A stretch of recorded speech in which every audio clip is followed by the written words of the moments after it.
Maraming nagsabi, mag-trial na tayo, mag-convene na tayo, sumampa na tayo habang recess. Sa pananaw at palagay ko, labag yan sa saligang batas. At dun sa mga talagang gustong matanggal si Vice President Sara Duterte, dun sa mga galit sa kanya, inis sa kanya at gustong madali itong impeachment, para mo lang dinagdag, binigyan siya ng dagdag na balang questionin ito sa Korte Suprema. Dahil hindi po pwede yan. At hindi po ako papayag na mangyari at gawin yan dahil lamang gusto nila at nagmamadali sila. Senate President is recognized. Thank you, Mr. President. Thank you, distinguished Majority Floor Leader. With the permission of our colleagues, ilang bagay po ang nais ko sanang sabihin, paumanhin. Dininig ko muna ang posisyon at opinyon ng bawat isa bago ko pinagpasahang bumaba mula sa kinakaluklukan at kinakaupuan ko at sagutin ang ilan sa mga puntong ibinigkas nitong nagdaang ilang oras na. Una, nasabi na maikli lamang naman ang panahon ang kailangan gugulin para dito, bakit hindi pa ginawa noon? Hindi ba't obvious na nakita po natin itong nagdaang magtatatlong oras? Na oras na pinag-usapan natin ang impeachment, mahaba ang diskusyon. Hindi ito simpleng 30 minuto lang sa pag-issue ng summons dahil kailangan pahintulutan at payagan ang mahaba at malayang debate. At bago po ako lumayo, nais kong pasalamatan ang aking mga kasamahan dito sa Senado para sa isang maayos, civil at naaayon sa rules natin na diskusyon at debate. Ayon na rin sa sinumpaan nating tungkulin na pagpasahan ng lahat ng bagay nang naaayon sa ating paniniwalang tama at nararapat nating gawin. Hayaan mong simulan ko po ang ilang mga binanggit. Mr. President, Your Honor, I wrote the members of the Senate on February 24, 2025, outlining the basic reasons why we cannot, as of yet, schedule the impeachment complaint. Much has been said about the term forthwith, which I wrote to each and every member of the Senate. Mr. President, Your Honor, we are governed not only by the Constitution but also our rules. We are governed as well by precedents. We are governed as well by decisions of the Supreme Court pertaining to this matter. Allow me to, for the record, cite a few regarding this matter, lest they may think that it is only a one-sided opinion with respect to their definition of forthwith na agad-agad. Kada senador marahil may kanya-kanyang opinion kaugnay nito. Hindi ko pwedeng hayaan na sa record natin ay hindi maisabi ang ibang opinion kaugnay nito. Una, nakasaad po sa saligang batas kaugnay sa papel na dapat gampanan ng Kamara na dapat tugunan nila ang pagsampa ng impeachment complaint sa loob ng mga takdang panahon. Kung ilang session days para ilagay sa calendar, ilang session days para ilagay sa Committee on Justice, ilang session days para pagpasahan, ilang session days para pagdesisyonan ng plenaryo ng Kamara. Nakalagay din sa rules ng Kamara, anumang impeachment complaint regularly filed by one member, dapat po immediately, hindi po forthwith, immediately, i-transmit ng Secretary General sa Speaker. Nakalagay din sa sariling rules ng Kamara, ang Speaker dapat sa loob ng 10 araw i-refer sa Committee on Justice. Bakit mahalaga yon? Dahil sang-ayon sa desisyon ng Korte Suprema sa Francisco case, dyan magsisimula ang 1-year ban sa pagsasampa ng pangalawa, pangatlo o pang-apat na impeachment complaint. Hindi yan ginawa ng Kamara. Sa katotohanan, hanggang nag-adjourn tayong lahat bilang Kongreso noong February 5, hindi yan ginalaw ng Secretary General sa kabila ng magkatabi lamang naman ng opisina ng Secretary General at ng Speaker. Sasabihin marahil ng ilan, tapos na yan. Lumipas na yan, tulad ng sinabi ni Senator Coco, wala na tayong magagawa dyan. Nandun ako. Pero may katanungan akong iiwan bago nating lisanin ang puntong yan. Nasaan yung mga nagrereklamong dapat agad-agad? Nasaan yung mga nagsasabing ngayon na, wag nang pagpaliban, ba't ba dinedelay? Inupuan po na mahigit 2 buwan, magtatatlong buwan nga ito. Hindi inaksyonan. Wala naman ako narinig na nagreklamo na nasa na yung agad-agad. Sa kanila nakalagay immediately, may takdang araw pa. Yan ang paksa ng petition sa Korte Suprema ngayon na inihain ni Vice President Sara Duterte kaugnay sa pag-iiwas sa tinatawag niyang one-year ban na nakasaad sa saligang batas. Now let me proceed to forthwith. I quoted this in my letter to all the senators. Forthwith, citing various cases, Mr. President, Your Honors, means within a reasonable time, which may be longer or shorter period according to the circumstances of a particular case. It means it is elastic in nature and varies with every case. Quote, it may be modified by circumstances and the nature of the duty to be performed. Marami po nagsasabi ng opinion na agad-agad. Kung gaano karami po ang abogado, kung gaano karami po ang marunong at magaling, gaano din kadami marahil ang kanilang interpretasyon. Pero nasaan ang probisyon ng saligang batas, desisyon ng korte nag-iinterpreta doon na nagsasabing agad-agad nga ang ibig sabihin yan, samantalang hindi naman agad-agad ang interpretasyon ng salitang immediately ng Kamara. Kung talagang immediately ang gusto, de sana ang sinulat ng mga nagsulat ng konstitusyon, immediately din tayo. Yung immediately nga ng House, hindi yun ang interpretasyon, tapos tayo ganyan. If the prosecutors themselves, the complainants themselves were not that interested and sat on these complaints for over 2 months, tayo bigla ngayon, mamadaliin nila habang nagpabanjing-banjing sila ng mahigit 2 buwan sa mababang kapulungan. Pangalawa, bagaman tama si Senator Pimentel at sang-ayon ako na pwede tayo mag-trial habang recess. Ginawa na po yan sa kaso ni Chief Justice Corona. Again, we are governed not only by the Constitution, by our rules, but also by precedents. Subalit, may malaking pagkakaiba. Dapat nasimulan, na-refer, at nagkaroon ng plenary action sa articles of impeachment upang makonstitute ang impeachment court bago ito magpatuloy habang recess. Maraming nagsabi, mag-trial na tayo, mag-convene na tayo, sumampa na tayo habang recess. Sa pananaw at palagay ko, labag yan sa saligang batas. At dun sa mga talagang gustong matanggal si Vice President Sara Duterte, dun sa mga galit sa kanya, inis sa kanya at gustong madali itong impeachment, para mo lang binigyan siya ng dagdag na balang questionin ito sa Korte Suprema. Dahil hindi po pwede yan. At hindi po ako papayag na mangyari at gawin yan dahil lamang gusto nila at nagmamadali sila. Sinabi ko na sa simula pa lang ng impeachment process na ito, 1 linggo matapos i-file yan dito sa Senado. 2 oras bago tayo mag-adjourn sa huling araw ng ating sesyon.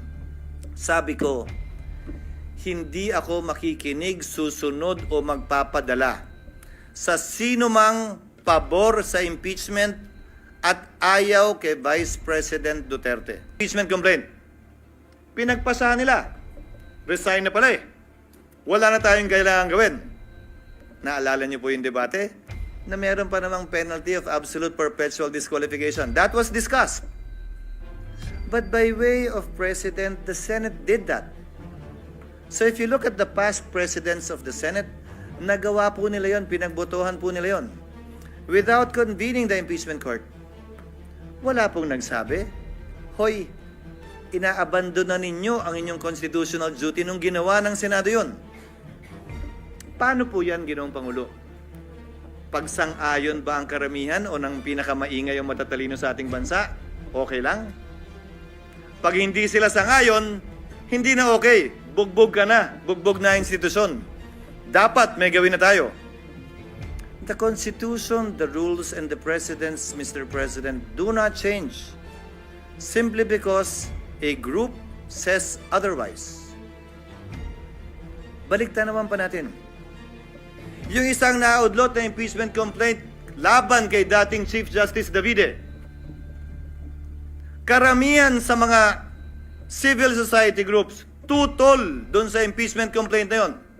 Tungkol sa corruption din yon. Tungkol sa pag-aabuso din ng poder yon. Parehong mga grounds. Dahil yun naman ang ground ng impeachment talaga eh.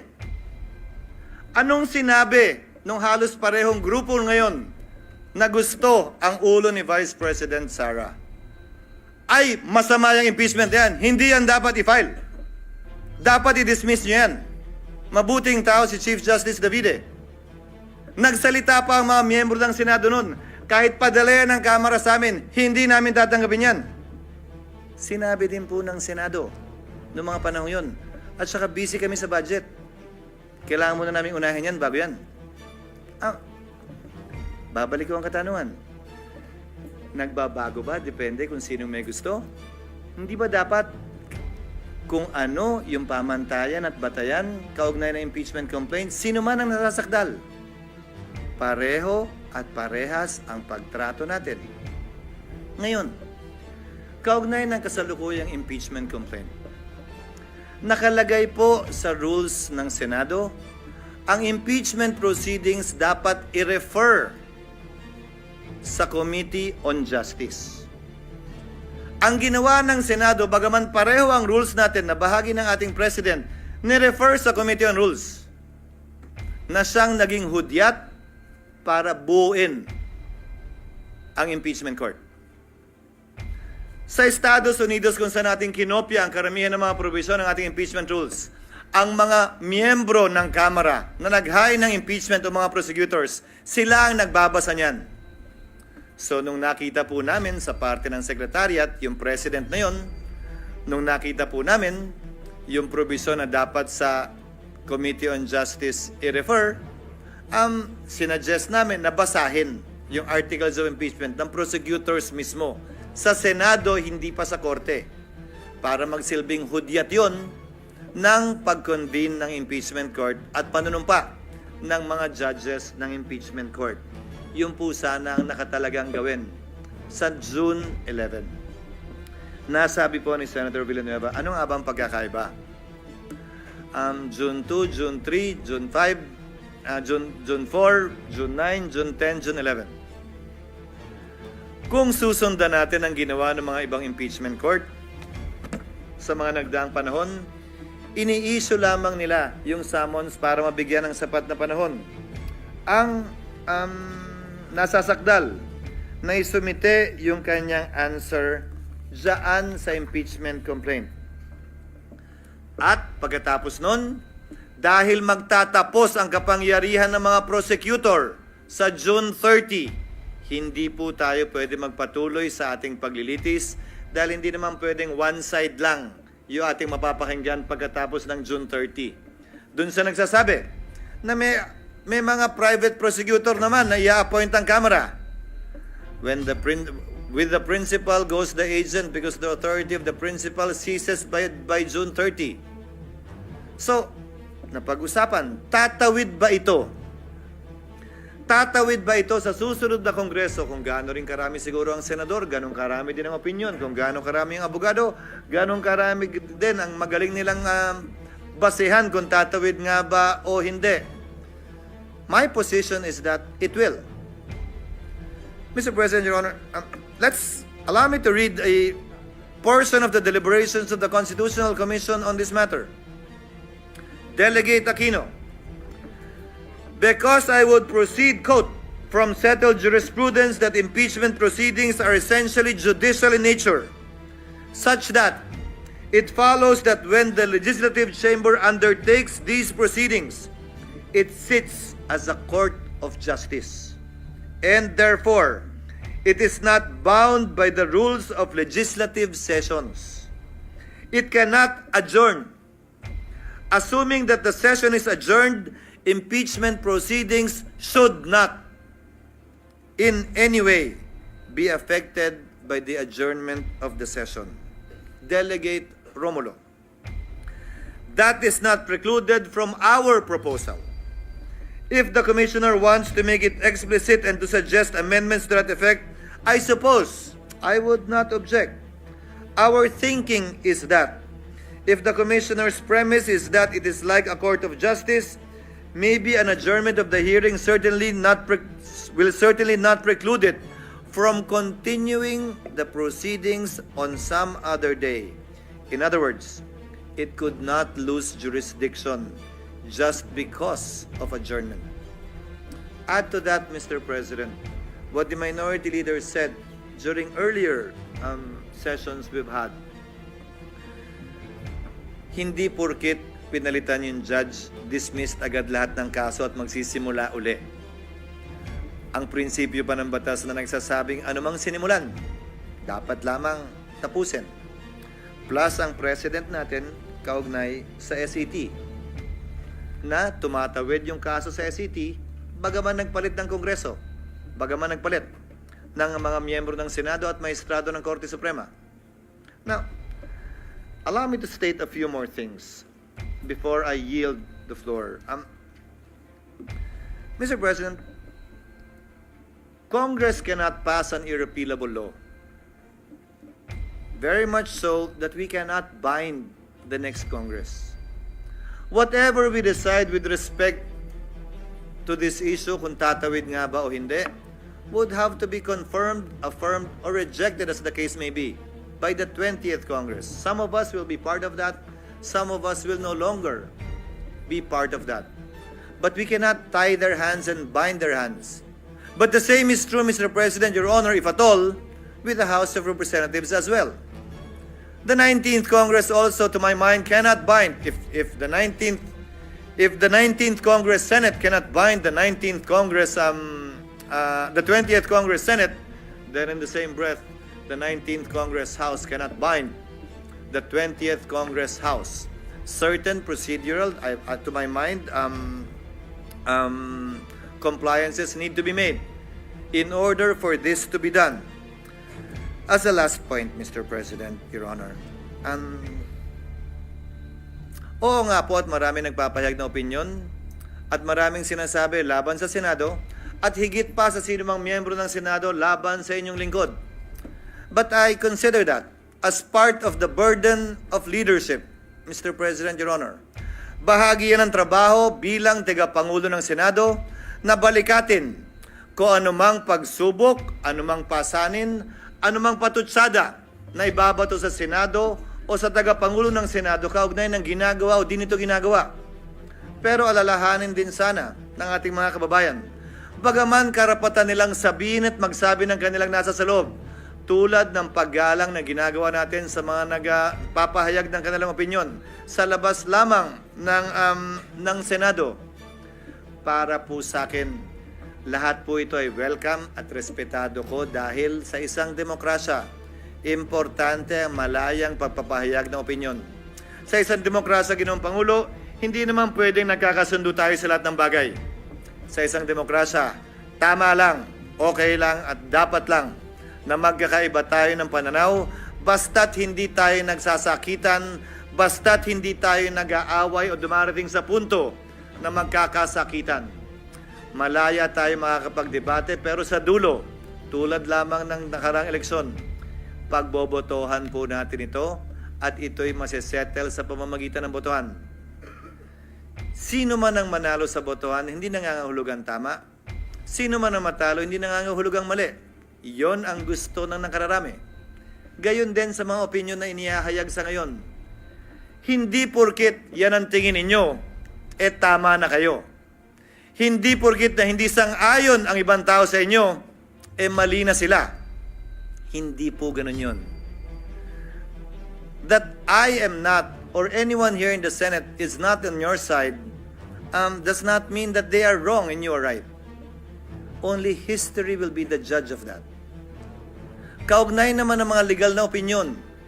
Dapat ganito, dapat ganyan, ito ang forthwith, dapat ngayon na, dapat bukas, pwede sa Miyerkules. Ang pwede lamang po naman magpasya ng legalidad niyan ay ang Korte Suprema. Hanggat hindi po nangyayari yan, malaya tayong pwedeng magdebate at sabihin ang ating kanya-kanyang posisyon na buong na bukas at buong pahintulot ang binigay ng Senado para mapakinggan yan. Hindi lamang sa iba't ibang social media platforms, pati dito sa plenaryo ng Senado. Again, Mr. President, before I conclude, I thank our colleagues for enunciating their opinion, their positions on this matter, and for the healthy debate that we saw and heard regarding this matter. As stated by Senator Tulfo earlier, at some point in time, we will have to put this to a vote. And as I believe, we will put this to a vote in the next few minutes. Hiling at dalangin ko. Ano man ang maging resulta na ninanais ng mas nakararami, galangin ng kada at bawat miyembro ng Senado. Dahil sa dulo, tagapangulo man ako ng Senado, batikang senador ka man o baguhan, tigi-tigisan lang po tayo ng boto. Pantay-pantay po tayo pagdating sa kapasyang ito. Maraming salamat po sa inyong pasensya, sa oras at paumanhin kung medyo mahaba-haba po ng konti ang aking mga sinambit na salita.